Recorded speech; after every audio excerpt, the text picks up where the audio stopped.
अस्सलाम वालेकुम फ्रेंड्स, बड़ी तादाद में लोग ये जानना चाहते हैं कि ये जो 2025-26 का नया उम्रा सीज़न है, इसमें क्या हम अकेले जाएं हमें बेहतर रहेगा या ग्रुप के साथ हमें बेहतर रहेगा, फ़ायदे क्या है, नुकसान क्या है, ऑलमोस्ट एक्सपेंस कितना आएगा।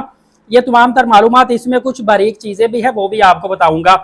सबसे बड़ी चीज़ आपको डायरेक्टली पहले ही बताने लगा हूँ, आपका टाइम ज़ाया नहीं करना चाहता, कि ग्रुप जो टिकट होती है ना, ग्रुप फेयर, वो टिकट सस्ता होता है और ग्रुप में एक ही पीएनआर पे काफ़ी ज़्यादा मल्टीपल सीटें इकट्ठी उठा ली जाती हैं, पहले उठा ली जाती हैं।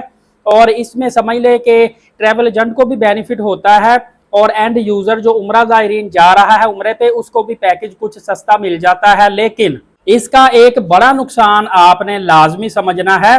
इसका सबसे बड़ा नुकसान जो है ना, वो ये है कि इसकी जो टिकटें होती है ना, वो तकरीबन 99% नॉन रिफंडेबल टिकट्स होती हैं। मतलब कि ग्रुप टिकट आप जो उठाते हैं, वो एक पीएनआर पे 100 बंदे की टिकट है। अब एक बंदे को कोई इमरजेंसी पड़ गई, वो नहीं जा सकता, तो वो 99 दूसरे भी बंदों की चेंज करनी पड़ेगी। तो इस वजह से ये नॉन रिफंडेबल टिकट हो जाती है। इस टिकट पे आपने ट्रैवल करना है तो करना ही करना है, वापिस आना है तो आना ही आना है। इस पे आप अगर सऊदी अरबिया में जाके ख्वाहिश करते हैं हफ्ता 10 दिन मजीद और रह ले, तो ये पॉसिबिलिटी नहीं हो सकती, क्योंकि इसमें जिस तारीख को आपने जाने की या रिटर्न टिकट करवाई हुई है, अगर उस तारीख पे आप नो शो हो जाते हैं, जहाज पे नहीं बैठते, आपकी टिकट डायरेक्टली ज़ाया हो जाती है। ये नहीं होता कि उसमें कुछ पैसे और डाल दे तो दोबारा से टिकट मिल जाए, इस तरह का सिस्टम नहीं होता। सेकंड नंबर पे, ग्रुप में अक्सर मैंने देखा है मुअल्लम होता है, एक शेड्यूल होता है। वैसे माशाल्लाह हमारे पाकिस्तानी इंडियन जाते हैं ना, ये तो मुअल्लम की वहाँ पे मानते ही नहीं है ना, सारे अपनी अपनी टोलियाँ बना के घूम फिर रहे होते हैं। लेकिन मोस्टली इसमें जो तरीक़ेकार वो यही होता है कि मुअल्लम एक स्केड्यूल बना देता है कि इस टाइम पे आपने हरम में जाना है, इस टाइम पे आप बाहर घूम फिर सकते हैं, इस टाइम पे।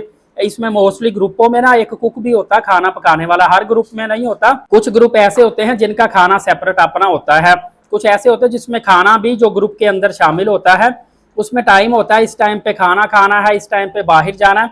और मज़े की बात यह कि अगर आपने अपनी मर्जी से कहीं बाहर गए 2, 4, 5 घंटे, तो आपको मुअल्लम को बताना पड़ेगा, अदरवाइज आपकी खींचातानी होती है। इसके अलावा ग्रुप जो होता है ना, इसमें समझ लें कि एक कमरे में 5-5, 7-7, 10-10 लोग रह रहे होते हैं, तो उसमें गपशप लगाते हुए हम इतने एक दूसरे के साथ फ्रैंक हो जाते हैं कि घर की बातें, प्राइवेट बातें, पर्सनल बातें भी बता देते हैं, नंबर एक्सचेंज हो जाते हैं, बाद में अपने कंट्री वापस आते हैं, यहाँ मिलना मिलाना बड़ा हो जाता है, तो बंदे की प्राइवेसी भी ज़्यादा डिस्टर्ब होती है। कुछ लोग चले मोहब्बत वाले होते हैं कि हम अल्लाह के घर के वहाँ पे जाके दोस्त बने हैं, लेकिन मोस्टली इसका आजकल जो वक्त चल रहा है, नुकसान भी काफ़ी ज़्यादा होता है। इसके अलावा फ्रेंड्स, अक्सर ये भी देखा गया है कि हमने अपनी मर्जी से उम्रा करना होता है, कुछ मस्जिद आयशा से, कुछ जोराना से, कुछ ताइफ से। तो इसमें अक्सर क्या होता है कि इन्होंने उम्रा का भी शेड्यूल बनाया होता है कि आज आपने मस्जिद आयशा से करना है, आज जोराना जाएंगे।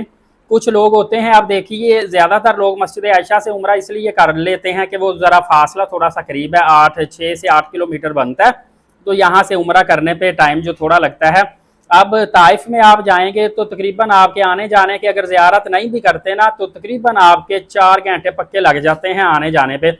अब उस ट्रैवल में इतना बंदा थका होता है, ऊपर से ये जो गाड़ियों वाले होते हैं, या मिसफिला कुबरी वाली साइड या दूसरी साइड जहाँ पे मरवा बस स्टेशन है, इतना दूर जाके उतारते हैं, वहाँ से हम किलोमीटर पैदल चल के फिर हरमसर तक आए, तो फिर यहाँ से हमारा तवाफ शुरू हो, तो अच्छा खासा बंदा थक जाता है। तो इसलिए कुछ लोग जिन्होंने ज़्यादा उम्रे करने होते हैं, वो मस्जिद आयशा से ही करते रहते हैं।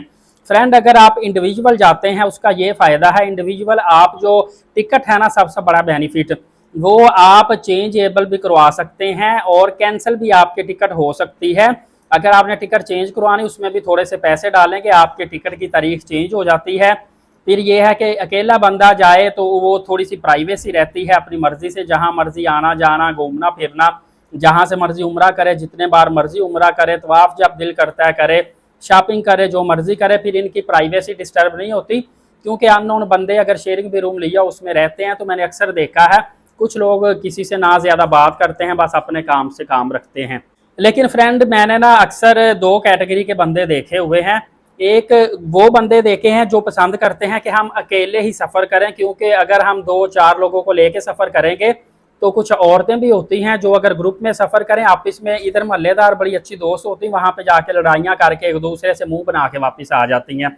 सेम इसी तरह बड़े अच्छे जिगरी यार जो दोस्त इधर से ग्रुप की सूरत में या इकट्ठे 3 4 5 मिल के जाते हैं ना उम्रा करने, वहाँ कमरे में रूम में या किसी न किसी छोटी छोटी बातों की वजह से आपस में इनका इख्तलाफ पड़ जाता है, बोलचाल खत्म हो जाती है। तो इस तरह के मामला तो होते हैं, इसलिए जिनका ऐसा एक्सपीरियंस हुआ होता है ना वो चाहते हैं कि हम ना अकेले ही ट्रैवल करें, किसी को ग्रुप के साथ लेके नहीं जाना। और कुछ लोग ऐसे होते हैं वो कहते हैं कि यार एक और एक 11 होता है, हमने अकेले ट्रैवल नहीं करता, कोई बीमार कोई इमरजेंसी कोई मसला बन जाता है, लिहाजा कम से कम 2 या 2 से ज़्यादा लोग लाजमी जाएं ताकि ग्रुप ट्रैवल हो, किसी को कोई मसला हो तो दूसरा उसकी मुश्किल में मदद कर सके। तो ये प्रायोरिटी है, हर एक का अपना माइंड है, जिसको दिल करता है वो अकेले ट्रैवल कर ले, जिसका दिल करता है वो ग्रुप में ट्रैवल कर ले। बहरहाल मैंने यहाँ पे आपको कोशिश की इलेबोरेट करने की कि इनफरादी तौर पे अगर आप जाते हैं और इज्तिमाई तौर पे जाते हैं उसके नफ़े क्या है, नुकसान क्या है। तो इंशाअल्लाह अज़ीज़ मज़ीद भी आपको अपडेट देता रहूँगा। आप एलीट साकिब यूट्यूब चैनल के साथ जुड़े रहिएगा, नमाज कायम करें, नबी पाक सल्लल्लाहु अलैहि वसल्लम पे रोज़ाना कसरत से दुरूद पाक और कुरान मुक़द्दस की तिलावत करते रहा करें। इजाज़त दे, शुक्रिया, जज़ाकल्लाह।